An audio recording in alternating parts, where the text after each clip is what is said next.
এগুলোকে বলে আমাদের ভাষায় মারছে কম, ছুট করাচ্ছে বেশি। খোকা বাবু কোন দিকে গেল, দিদি কোন দিকে গেল, তার দলের এমএলএ এমপিরা এক একটা মহাপুরুষ সব গাদা বন্দুক নিয়ে যেখানটায় কুচকাওয়াজ হয় সেখানেও কিন্তু আমন্ত্রিত হওয়ার সুযোগ পায়নি। তাই মমতা ব্যানার্জি অভদ্র মানে ভারতবর্ষের বাকি সব নেতা নেত্রী অভদ্র হবে এমন ধারণা হচ্ছে কেন আপনাদের? যে আপনাদের কি অদ্ভুত লাগছে না? আপনাদের কি প্রশ্ন হচ্ছে না? দিদি রবীন্দ্রসঙ্গীত বানিয়ে চুরিচামারি করেছে আর খোকাপুর ডিজে বাজিয়ে চুরিচামারি করেছে, ফলে জানাজানি হয়ে গেছে। ভারতবর্ষের প্রধানমন্ত্রী চুপ করে থেকে গেলেন, আপনি পারতেন না? দেখুন, ব্যাপার হচ্ছে যে এরা মানে কি মারছে কম, ছুট করাচ্ছে বেশি। এগুলোকে বলে আমাদের ভাষায় মারছে কম, ছুট করাচ্ছে বেশি। ধরবার এলে ধর, কেসের তো কোনো অভাব নাই। অনেকদিন আগে তো ইডি দপ্তরে 9.5 ঘন্টা জেরা করা হয়েছিল। সবাই জানে তাদের দুর্নীতি কথা, কিন্তু জানে না সিআইডি, জানে না সিবিআই, জানে না ইডি। গ্রেপ্তার করো, আমার কাছে পরিষ্কার কথা। 2 নম্বর কথায় এই নাটক বন্ধ। কেউ বলছে খোকাবাবুর জন্য দল শেষ হয়ে গেল, মমতা ব্যানার্জিকে সম্মান করি। কেউ বলছে খোকাবাবু যতক্ষণ আসে ততক্ষণ আমরা নাই। তো একটা কথা, যারা নানা বাহানাবাজি করে বিজেপিকে মদত করে বিজেপির হাত শক্ত করতে চাইছে তাদেরকে বলবো, আপনারা সরাসরি মমতা ব্যানার্জিকে এটা বলছেন না কেন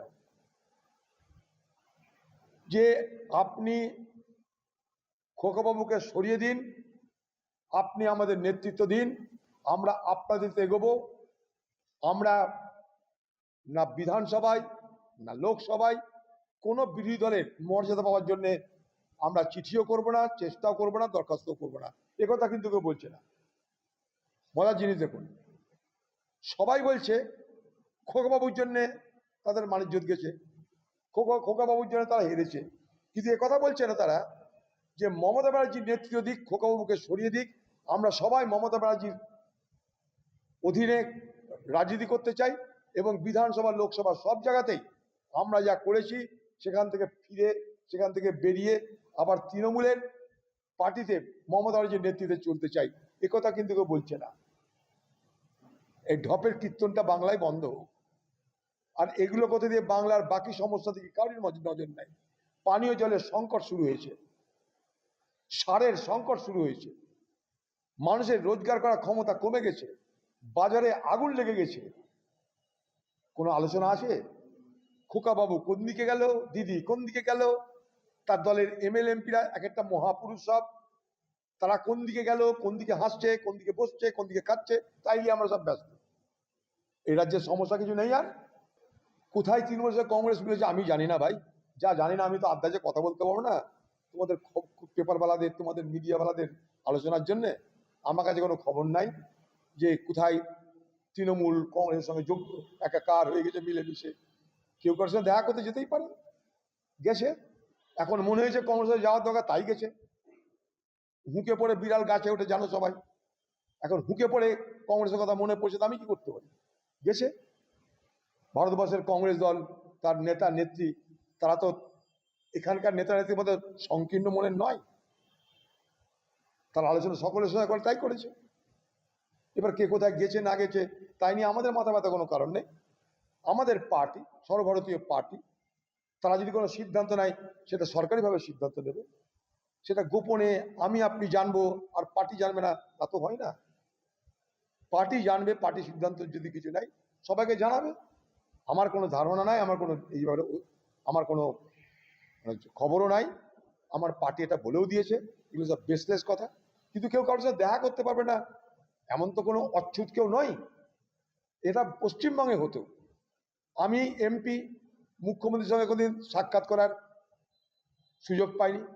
1000টা চিঠি করলেও তার জবাব দেওয়া তিনি প্রয়োজন মনে করেননি। আমি শুধু এমপি ছিলাম না, কংগ্রেস দলের নেতা ছিলাম লোকসভায়। ভারতবর্ষের দিল্লিতে, সেখানটায় রাজপথে 26শে জানুয়ারি কুচকাওয়াজ দেখার জন্য সামনের সারিতে আমার চেয়ার নির্দিষ্ট ছিল, নাম লেখা ছিল। 15ই আগস্টে চেয়ার ছিল, নাম লেখা ছিল। আমি সেই সমস্ত দিনেও মুর্শিদাবাদে ফিরে আসতাম। এখানে কিন্তু কখনো এখানকার সরকারের পক্ষ থেকে এই যে সামনে স্কোয়ার ফিল্ড গাদা বন্দুক নিয়ে যেখানটায় কুচকাওয়াজ হয় সেখানেও কিন্তু আমন্ত্রিত হওয়ার সুযোগ পাইনি। এক, দিশা কমিটির মিটিং পশ্চিমবঙ্গের মুখ্যমন্ত্রী মমতা ব্যানার্জির আমলে একজন এমপির যেটা অধিকার, মুর্শিদাবাদ জেলার সিনিয়র এমপি হিসাবে দিশা কমিটির চেয়ারম্যান ছিলাম আমি, একটা মিটিং ডাকতে দেয়নি। দিশা কমিটিটা মানে কি? কেন্দ্রে যে সমস্ত টাকা আসে রাজ্যে, সেই টাকাগুলো বা কেন্দ্রে যে সমস্ত প্রকল্প আছে রাজ্যে, সেই প্রকল্পগুলো ঠিক মতো রূপায়িত হচ্ছে কিনা তা দেখার জন্য একটা কমিটি। এই কমিটির সেক্রেটারি হচ্ছে মুর্শিদাবাদ জেলার এবং অন্যান্য জেলার নিজ নিজ জেলা অনুযায়ী সেখানকার ডিস্ট্রিক্ট ম্যাজিস্ট্রেট। কোনোদিন করেছে? তাই মমতা ব্যানার্জি অভদ্র মানে ভারতবর্ষের বাকি সব নেতা নেত্রী অভদ্র হবে এমন ধারণা হচ্ছে কেন আপনাদের? মমতা ব্যানার্জি অদম হওয়া মানে ভারতবর্ষের অন্যান্য রাজ্যের অন্যান্য পার্টির নেতা নেত্রী উত্তম হবে না এমন কি কোনো ব্যবস্থা আছে? মমতা ব্যানার্জি অবদ্ধতা করতে পারে, কংগ্রেস কখনো অবদ্ধতা করতে পারে না। মমতা ব্যানার্জি তাকে সমালোচনা করতে পারে কংগ্রেসকে, কংগ্রেস তাকে সেইভাবে সমালোচনা করে। আমাদের লড়াইটা রাজনৈতিক আদর্শগত ভিত্তির উপর দাঁড়িয়ে আমরা রাজনীতি করি। মানে অদ্ভুত একটা বিষয় লাগছে আমার কাছে, সব পুরসভাতে কিন্তু দুর্নীতি পাওয়া যাচ্ছে, বহরমপুর পুরসভা এখনো দুর্নীতি পাওয়া যাচ্ছে না। রহস্য কিন্তু ভেদ করা দরকার। এখানকার তৃণমূলের নেতারা দিব্যি স্বচ্ছন্দে চলছে, পিচ্ছে, খাচ্ছে। অন্য জায়গায় কাউকে হাফ প্যান্ট পরাচ্ছে, কাউকে দড়ি পরাচ্ছে। আমি কিন্তু হাফ প্যান্ট পরানো, দড়ি পরানোর বিরুদ্ধে। আবার বলছি, সব থেকে আগে পশ্চিমবঙ্গে কয়েকজনের মধ্যে আমি প্রতিবাদ করেছিলাম এটা। দড়ি পরানো, হাফ প্যান্ট পরিয়ে ঘুরিয়ে বেড়ানো এটা অন্যায়, এটা গণতন্ত্রের বিরুদ্ধে। কিন্তু অভিযোগের ক্ষেত্রে সারা পশ্চিমবঙ্গের সব পৌরসভায় অভিযোগ, একমাত্র বহরমপুর পৌরসভায় কোনো অভিযোগ নাই। কিন্তু এখানকার সবাই জানে যে এখানকার পৌরসভাটা চর্যবৃত্তি করে বড় হয়েছে, সবাই জানে। কিন্তু এটা বিজেপির নেতারাও জানে, আমি জানি। বিজেপির সব নেতা এক নয়, বিজেপি একটা ছোট্ট অংশ, তারা কিন্তু এখানকার তৃণমূলের পৌরসভাকে দিব্যি মদত দিয়ে চলেছে, দিব্যি মদত দিয়ে চলেছে।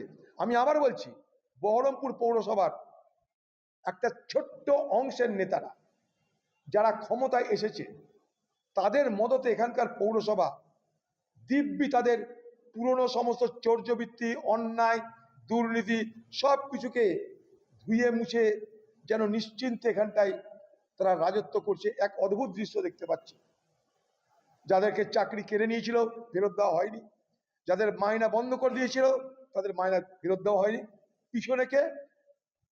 বিজেপি পার্টির একজন দুজন নেতা। আমি এখানকার আরএসএস, এখানকার বিজেপি পার্টির নেতা, তাদেরকে জিজ্ঞেস করব যে আপনাদের কি অদ্ভুত লাগছে না? আপনাদের কি প্রশ্ন হচ্ছে না যে পশ্চিমবঙ্গের সব পৌরসভায় দুর্নীতি কথা বলেছেন আপনারা, তার বিরুদ্ধে প্রতিবাদ করেছেন, ভোট করেছেন, খুঁজে বার করছেন, ধরছেন, টাকা পাচ্ছেন, সবকিছু পাচ্ছেন, একমাত্র বহরমপুর পৌরসভা বাদ। এই জাদু কি? এ মজা কোথায়? এটা তো জানা দরকার। বহরমপুরের মানুষকে বলতে চাই, এই বহরমপুর শহরের পৌরসভা এবং এখানকার নির্দিষ্ট বিজেপির যারা নেতা মিলে মিশে এই পৌরসভাকে আজও লুট করে চলেছে। এখন আমরা তো আমের দেশের লোক, আমরা আমের দেশের লোক। এমন কোনো আম গাছ আছে সে আম গাছ যখন বড় হয়ে গেল, আম ফললো, ডান দিকের আম সব টক, বাঁ দিকের আম সব মিষ্টি, এমন কি আম গাছ আছে? তা যদি না থাকে, তৃণমূল পার্টিটা তৈরি করেছে তো মমতা ব্যানার্জি, অর্থাৎ মমতা ব্যানার্জি তো আম গাছ, খোকাবাবু সে আম গাছের ডালপালা। যদি আম গাছের ডান দিকে মিষ্টি ফল, বাঁ দিকে টক ফল হয়, সেটা যেমন অবাস্তব, তেমনি এই সরকারের সব থেকে বড় চোরের নাম মমতা ব্যানার্জি। এগুলো তো চোরের সাক্ষী, বাটপার, ছোটকাট চোর সব। চুরি চর্যবৃত্তি শিখিয়েছে তো মমতা ব্যানার্জি সারদার আমল থেকে। মনে করে দেখুন, সব ভুলে গেলে বাংলার মানুষ কি করবো? তখন তো খোকাবাবু এই জায়গায় ছিল না। ফারাকটা কি? দিদি অনেক নিপুণ ভাবে চর্যবৃত্তি করেছে, আর খোকাবাবু নতুন জমানো লোক হড়বড় করে দিয়েছে, ডিজে বাজিয়ে দিয়েছে। দিদি রবীন্দ্রসঙ্গীত বানিয়ে চুরি চামারি করেছে, আর খোকাপুর ডিজে বাজিয়ে চুরি চামারি করেছে, ফলে জানাজানি হয়ে গেছে। আপনার অল্প বয়স, উত্তেজনা বেশি। দিদির তো তা না, দিদি ক্ষমতায় আসে প্রথমে রবীন্দ্রসঙ্গীত বাজিয়ে দিলেন কলকাতায়, চুরিও চলছে, রবীন্দ্রসঙ্গীত বাজছে। তার আগে মনে করে দেখুন সুদীপ্ত সেন, সেই কালিম্পং ঢেলো পাহাড়, সেই সারদা কাণ্ড, সেই সারদা কাণ্ডকে লুটপাটের ব্যবস্থা করা, বাংলার মানুষের কাছে কোনো আলোচনা নেই। খোকা বাবু খোকা বাবু খোকা বাবু করে, আরে খোকা বাবুর মা কে? খোকা বাবু তো কারোর সন্তান। আমি সরাসরি এটা বলছি না যে নিজের সন্তান, আমি বলছি যে রাজনৈতিক সন্তান। খোকা বাবুটা কে? খোকা বাবু দলের একটা নেতা, দলের মাতা কে? দলের মাতা মমতা। বড় অদ্ভুত লাগছে যে ভারতবর্ষের প্রধানমন্ত্রী নিজেকে বিশ্বগুরু বলে দাবি করে থাকে, 56 ইঞ্চি সিনেমারা, 56 ইঞ্চি বুকের ছাতি বলে দাবি করে থাকে। সেই প্রধানমন্ত্রীর যখন ক্ষমতায় 12 বছর পূর্ণ করেছেন বলে যিনি দাবি করে বেড়াচ্ছেন, গর্ব করছেন, সেই সময় আমেরিকা খোলা তাদের অফিসাররা বলছে মিডিয়াকে যে আমরা 3টে ভারতীয় জাহাজে হামলা করেছি, পরিণামে 3 জন মারা গেছে। তারা কিন্তু দুঃখ প্রকাশ করেনি, তারা বলে যে আমরা হামলা করেছি 3টে জাহাজে। অন্যায় কি ভারতের? আমাদের দেশের নাবিকদের অন্যায় কি? তারা রুটির জন্য বিদেশের জাহাজে কাজ করে, কিন্তু মূলত তো ভারতকে সহযোগিতা করে। এই ভারতবর্ষের লক্ষ লক্ষ সি ফেয়ারার, জাহাজ কর্মী আছে, যারা নাবিক, যারা স্টিভেডর, নানা রকম পর্যায়ে আছে, লক্ষ লক্ষ, তাদের রোজগার করা অর্থ আমাদের দেশের অর্থনীতিকে সহযোগিতা করে। তারা বিপদে, তারা মারা যাচ্ছে। ভারতবর্ষের প্রধানমন্ত্রী চুপ করে থেকে গেলেন। আপনি পারতেন না আমেরিকার প্রেসিডেন্ট ট্রাম্পকে ফোনে কথা বলে নিন্দা প্রকাশ করতে? বলুন, পেরেছেন না? এটা দেশ অপমানিত হচ্ছে। আপনি বিশ্বগুরু বলে দাবি করতে পারেন, কিন্তু আজ আপনাকে যারা বিশ্বের শক্তিশালী দেশ তারা কোনো গুরুত্ব দিতে চায় না। অথচ এই ভারতবর্ষে বাংলাদেশ তখন তৈরি হয়েছিল, ইন্দিরা গান্ধীকে চোখ রাঙিয়েছিল সেই সময় আমেরিকার প্রেসিডেন্ট নিক্সন, বলেছিল বাংলাদেশের উপরে হাত উঠিয়ে নাও, পাকিস্তানের সঙ্গে যুদ্ধ থামিয়ে দাও। আমার 7ম নৌবহর ভারত মহাসাগরে ঘুরছে। ইন্দিরা গান্ধী পাত্তা দেয়নি, পাকিস্তানকে সবক শিখিয়েছিল। 91,000 থেকে 93,000 পাকিস্তানের ফৌজকে বন্দি করে নতুন দেশ বাংলাদেশ রাষ্ট্রের জন্ম দিয়েছিল। ফারাকটা এই জায়গাটাই, হিম্মতের ফারাক এই জায়গাটাই। মোদিজির সব ক্ষমতা আছে, প্রশাসনিক ক্ষমতা, সামরিক ক্ষমতা এই ভারতবর্ষের, কিন্তু মানসিক ক্ষমতা তিনি হারিয়ে ফেলেছেন। আমেরিকার সামনে দাঁড়িয়ে সিনা টান করে দেশের নাবিকদের জন্য, দেশের মানুষের জন্য তিনি কিছু বলতে পারছেন না। এটা আমরা সবাই দেখতে পাচ্ছি। বাংলা হান্টের আরো খবর দেখতে নজর রাখুন। বাংলা খবর মানেই বাংলা হান্ট।